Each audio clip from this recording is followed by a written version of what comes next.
معزز سامعین، کرام بزرگان دین اور عزیزان اسلام،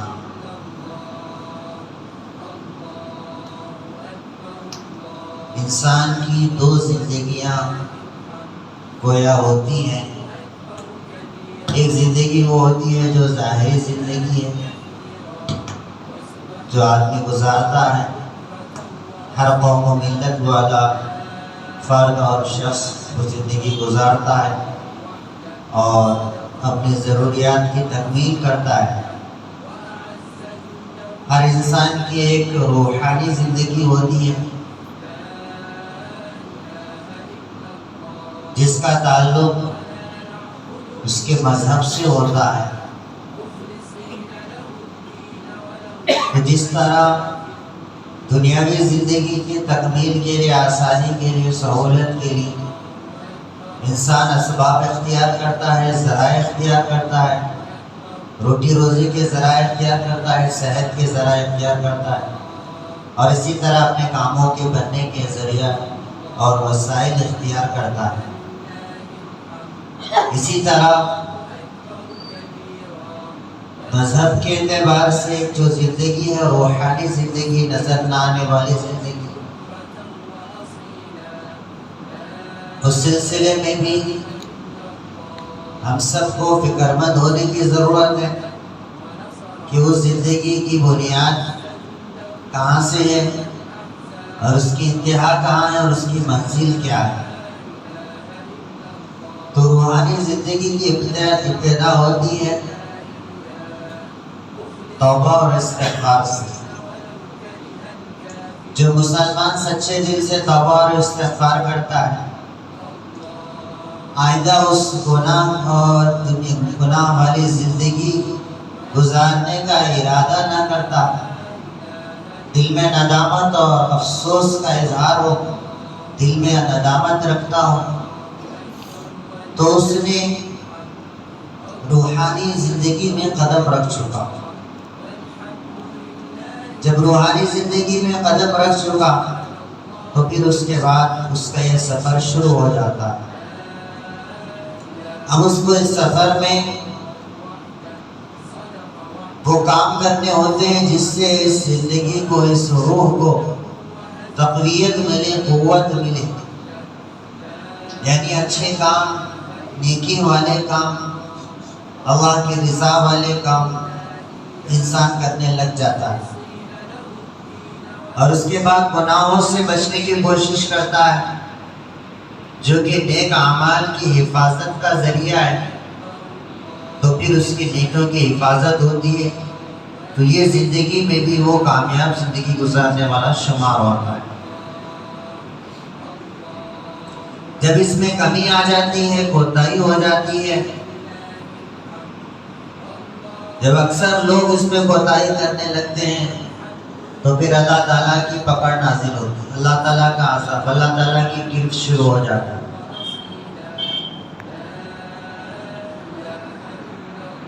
تو اس کے لیے اللہ کے نبی صلی اللہ علیہ وسلم کہ جب ایسا موقع آ جائے کہ اللہ کی گرفت میں، اللہ کے عذاب میں، اللہ کی پکڑ میں مبتلا ہو جائے، اللہ کی ناراضگی میں مبتلا ہو جائے، تو اس وقت کیا کرے؟ اللہ کے عذاب سے بچنے کے لیے، عذاب کے اندیشے کو دیکھ کر، اس کے لیے اللہ کے نبی صلی اللہ علیہ وسلم نے، اللہ تعالیٰ نے فرمایا کہ جب تک اللہ تعالیٰ عذاب میں مبتلا نہیں کرتے جب تک وہ استغفار کرتے ہیں۔ آج جو بارشیں رکی ہوئی ہیں، یہ ہم سب کے اعمال کا نتیجہ ہے۔ حضرت نوح علیہ السلام نے اپنی قوم سے فرمایا تھا کہ دیکھو، اپنے رب سے استغفار کرو، اللہ تعالیٰ تم پر موسلا دھار بارش برسائے گا، باغات اگائے گا، نہروں کو جاری کرے گا، پھر تم اپنی دنیاوی زندگی کو آسانی کے ساتھ گزار سکو۔ جیسے اعمال ہم سب کے آسمان پر جاتے ہیں، اللہ تعالیٰ کے فیصلے ویسے زمین پر اترتے ہیں۔ ظہر الفساد فی البر والبحر بما کسبت ایدی الناس، چاہے وہ عذاب خشکی پر ہو، زمین پر ہو، چاہے وہ عذاب پانی میں ہو، کشتی غرق ہو گئی، جہاز ڈوب گیا، گناہ ہو گیا، گناہ ہو گیا، یہ سب اس وجہ سے ہے کہ اللہ نے فرمایا یہ لوگوں کے ہاتھوں کی کمائی ہوگی۔ اس وجہ سے ہم سب کو اس بات کی طرف توجہ دینے کی ضرورت ہے کہ کہیں ایسا نہ ہو کہ ہمارے گناہوں کی وجہ سے، ہماری بے فکری اور غفلت کی وجہ سے کہیں اللہ تعالیٰ کا یہ عذاب نہ ہو، بارشوں کا رک جانا، زکوٰۃ ادا نہ کرنے کی وجہ سے بارشیں رکتی۔ اللہ نے فرمایا تم زکوٰۃ روک لو گے تو میں بارش کو روکوں گا، حدیث میں آتا ہے۔ اسی طرح جو بھی آدمی جو بھی گناہ میں، اس گناہ سے توبہ اور استغفار کر کے اور استغفار کی کثرت کرنے کی ضرورت ہے تاکہ یہ مصیبت ہم سے ٹلے اور ہم اللہ کی طرف متوجہ ہونے والے بنے اور اپنے زندگی کا، روحانی زندگی کا آغاز کرنے والے بنے، اور اس استغفار کے ذریعے سے ہمیں ہمارے گناہ بھی معاف ہو جائے، دنیاوی ضرورت بھی پوری ہو جائے، اور آخرت میں بھی ہم بخشائے اللہ سے ملاقات کرنے والے بن جائیں۔ اس کے لیے استغفار کی کثرت کی ضرورت ہے۔ استغفار کا مطلب ہوتا ہے کہ اللہ سے اپنے گناہوں کو بخشوانا، گناہ کی معافی مانگنا، کہ ہر مسلمان کے لیے بے حد ضروری ہے، خواہ وہ گناہ گار ہو یا گناہ گار نہ ہو۔ استغفار صرف گناہوں کی بخشش کے لیے نہیں ہے، ہر آدمی کی ہر وہ ضرورت پوری ہو سکتی ہے اگر وہ نیت سے استغفار کرتا ہے۔ جس ضرورت کو پوری کرنا ہے اس ضرورت کو پوری کرنے کی نیت سے استغفار کرتا ہے آدمی، تو اس کی وہ ضرورت کو اللہ پوری کرتے ہیں۔ اگر کسی مصیبت میں ہے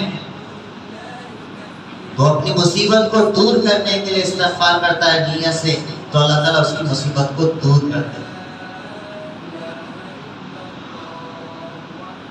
چاہے انفرادی مصیبت ہو، انفرادی ضرورت ہو، چاہے اجتماعی مصیبت اور اجتماعی ضرورت ہو، تو جو ہمیں اندیشے ہیں، خوف ہے، نقصان کا خوف، دنیاوی نقصان کا خوف، آخرت کے نقصان کا خوف، یہ سارے اندیشے، سارے خوف کو ہم استغفار کے ذریعے سے دور کر سکتے ہیں۔ استغفار بہت بڑی طاقت ہے، بہت بڑی قدرت ہے۔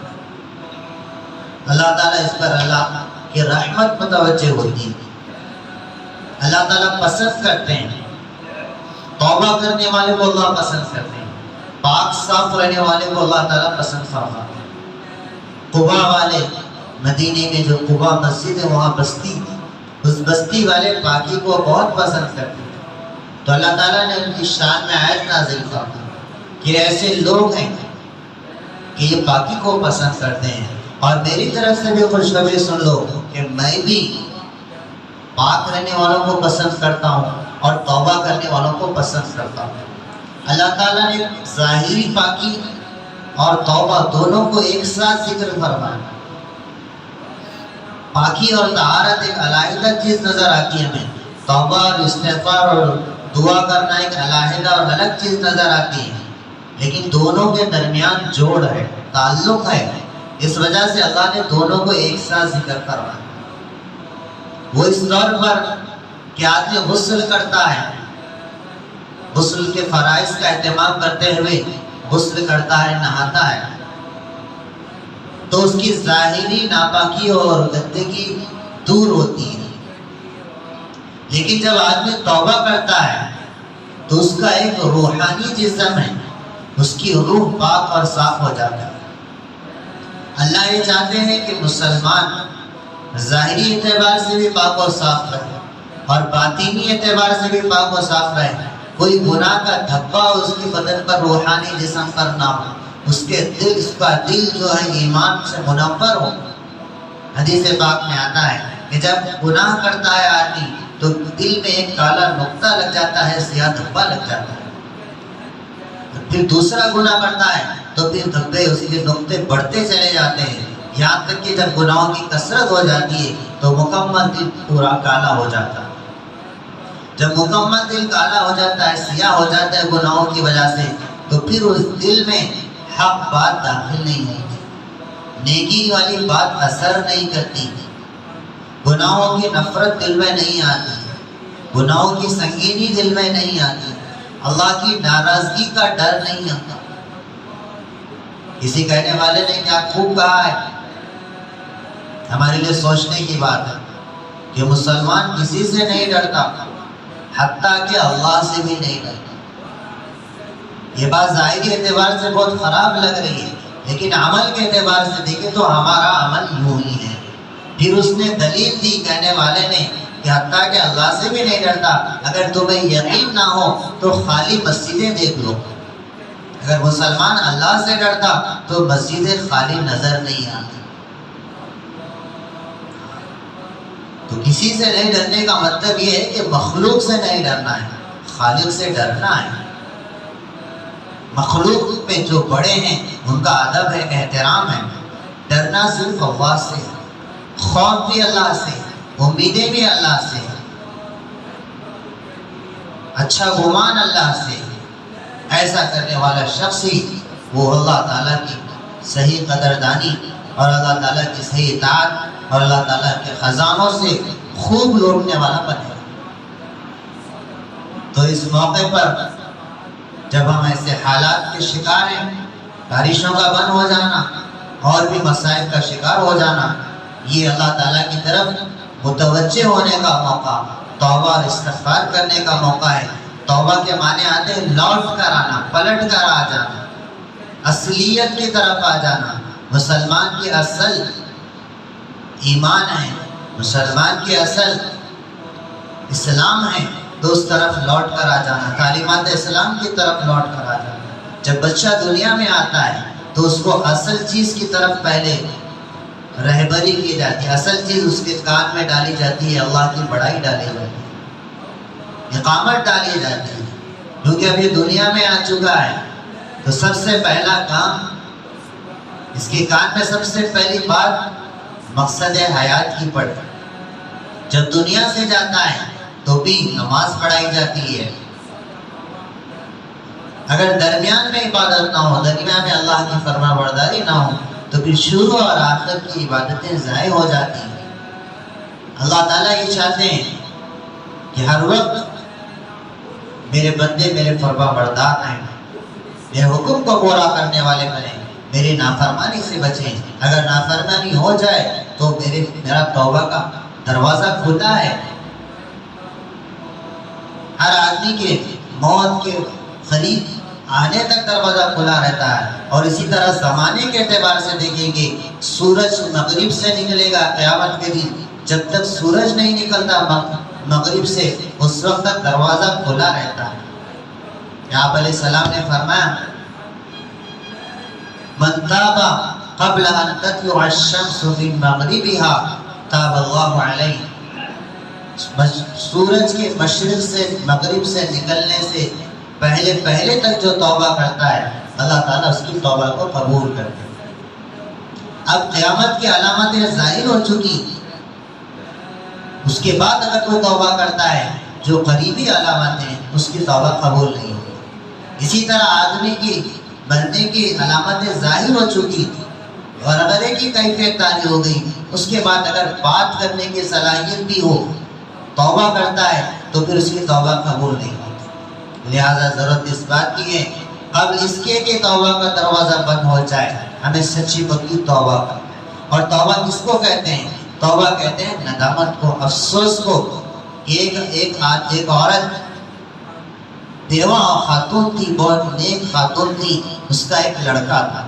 اس نے دوسری شادی اس لیے نہیں کی کہ بچے کی صحیح پرورش اور تربیت نہیں ہوگی، اس ڈر سے اندیشے سے اس نے دوسری شادی نہیں کی. بچے کی پرورش کی، جب بچہ بڑا ہونے لگا، جب تک وہ ماں کی بات سنتا رہا اچھا رہا. چھوٹی عمر تک جب بڑی عمر کو پہنچ چکا تو برے دوست مل گئے بہت بڑا گناہگار بن گیا۔ وہ اللہ والے حسن بصری رحمۃ اللہ علیہ اللہ کے ولی کے پاس لے کر جاتی، وہ سمجھاتے، پھر بھی ان کی بات اس کو اثر نہ کرتی۔ بالآخر وہ بھی مایوس ہو کر تنگ ہو کر چھوڑ دی۔ گناہوں میں ایسے ملوث، ظاہری حالت بھی خراب، باطنی حالت بھی خراب، یہاں تک کہ وہ مرنے کے قریب ہو چکا۔ جب مرنے کے قریب ہو چکا تو اس نے ماں سے وصیت کی کہ میرے جنازے کے لیے حسن بصری رحمت اللہ علیہ کو کہنا۔ چنانچہ جب اس کی موت کے آثار اس نے دیکھا تو وہ حسن بصری رحمت اللہ علیہ کے پاس گئی، جا کر کہنے لگی کہ میرا بیٹا ایسا وصیت کر رہا ہے، اس کا اب وہ توبہ کی طرف آمد آئے۔ تو حسن بصری رحمت اللہ علیہ تھکے ہوئے تھے، دوپہر میں قیلولہ اور سونے کا وقت، آرام کا وقت تھا۔ وہ سمجھے کہ اتنے سالوں سے ہم سمجھا رہے ہیں، اس کی بات سمجھ میں نہیں، اب وہ کیا سمجھے گا؟ یہ کہہ کر وہ جانے سے انکار کر دی، گھر تشریف لانے سے انکار کر دی اور اپنے آرام گاہ میں آپ آرام فرمانے لگے۔ انہوں نے آرام کیا، پھر ادھر والدہ آئی، آنے کی کچھ لمحوں کے بعد کچھ وقت کے بعد اس پر موت کے آثار ظاہر ہونے لگے۔ تو اس نے اللہ تعالیٰ کی طرف متوجہ ہوا، توبہ کی، استغفار کیا، اور ایسی ندامت اس کو ہوئی، ایسی شرمندگی اس کو ہوئی، ایسی پشیمانی ہوئی کہ وہ اپنی والدہ سے کہنے لگا کہ اماں جان، جب میرا انتقال ہو جائے تو میری لاش کو اٹھانا نہیں، گھسیٹتے ہوئے لے جانا۔ جس طرح جانور مر جاتے ہیں تو ان کو گھسیٹ کر لے جایا جاتا ہے، اور میری لاش کو مسلمانوں کے قبرستان میں دفن نہ کرنا، کہیں ایسا نہ ہو کہ میرے گناہوں کی وجہ سے ان سب کو بھی عذاب ہونے لگ جائے۔ یہ کہہ کر، یہ وصیت کر کے وہ انتقال کر چکا۔ تو اللہ تعالیٰ کو اس کی ندامت اور افسوس ایسے پسند آیا کہ اللہ تعالیٰ نے اس کی توبہ کو قبول کی۔ ادھر حسن بصری آرام فرما رہے ہیں، ادھر اللہ تعالیٰ کی طرف سے حسن بصری رحمت اللہ علیہ کو ڈانٹ پڑ رہی ہے کہ اے حسن بصری، خواب میں آواز آ رہی ہے، آپ کو سنایا جا رہا ہے کہ ایک آپ ولی ہوتے ہوئے ایک میرے دوسرے ولی کا نماز کی جنازہ پڑھنے سے تم کیسے انکار کر سکتے ہو؟ جیسے ہی آنکھ کھلنا تھا، گھر تشریف لے گئے اور جا کر ان کی والدہ سے کہنے لگے کہ اس کی وصیت کے مطابق ایسا نہیں کرنا ہے، آپ مسلمانوں کی طرح، یہ تو اللہ نے خوشخبری دی ہے۔ ایسی توبہ اور ادا پسند آئی کہ اللہ کے ولیوں میں اللہ نے اس نوجوان کو شمار کیا ہے، اس کی نماز جنازہ میں پڑھا ہوں۔ اس واقعے سے پتہ چلا ہے کہ ندامت اور افسوس توبہ میں ایک ایسا اہم کردار ادا کرتا ہے کہ اس لڑکے نے توبہ اور استغفار کے بعد کوئی عبادت نہیں کی، لیکن اللہ کے اولیاء میں اس کا شمار ہوا۔ تو سچی اور پکی توبہ یہی ہوتی ہے جس میں ندامت اور افسوس ہو، تو اس کے بعد اللہ تعالیٰ پاکیزہ زندگی گزارنے کی طرف رہبری کرتے ہیں، توفیق دیتے ہیں۔ اللہ رب العزت سے دعا ہے اللہ تعالیٰ ہم سب کو اپنی پچھلی زندگی سے سچی توبہ اور استغفار کرنے کی توفیق عطا فرمائے۔ وآخر دعوانا الحمدللہ۔